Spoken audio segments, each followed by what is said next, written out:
আলহামদুলিল্লাহ ভাই, ফাইনালি আবারও দুইটা বাইক কিন্তু চলে আসছে। একটা হচ্ছে এফজেড ভার্সন 2 ইয়ামা কোম্পানি, আর একটা ফিজার ভার্সন 2।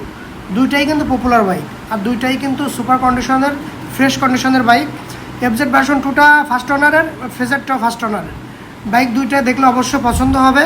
আর দুইটাই কিন্তু ইএফআই ইঞ্জিনের, মাইলেজ যথেষ্ট ভালো পাবেন। যারা ফেজার ইউজ করে তারা বলতে পারবে ফেজারের মাইলেজ কেমন যায়। অনেকে বিলিভ করবে না যে ফেজার 50-এর মতো মাইলেজ যায়, কিন্তু ইউজ যারা করছে তাদের কাছে একটু জিজ্ঞেস করলে বলে দেবে যে ফেজারের মাইলেজটা কেমন।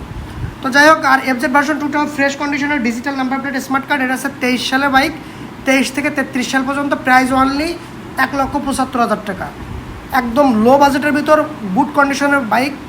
আর ফেজারটাও আপনার 22 সালে বাইকটি ক্রয় করা, 22 থেকে 27 সাল পর্যন্ত কাগজ। দুইটা বাইকই আছে। যারা এক্সচেঞ্জ করতে চাচ্ছেন অপশন তো আছে, পাশাপাশি হ্যান্ড ক্যাশও নিতে পারেন। আর ঈদের আগ পর্যন্ত যারা বাইক নেবেন মোটামুটি ভালো একটা ডিসকাউন্ট পেয়ে যাবেন। আর যারা বাইক বিক্রি করবেন তারা মোটামুটি ভালো প্রাইস পাবেন। ভালো থাকবেন, ধন্যবাদ।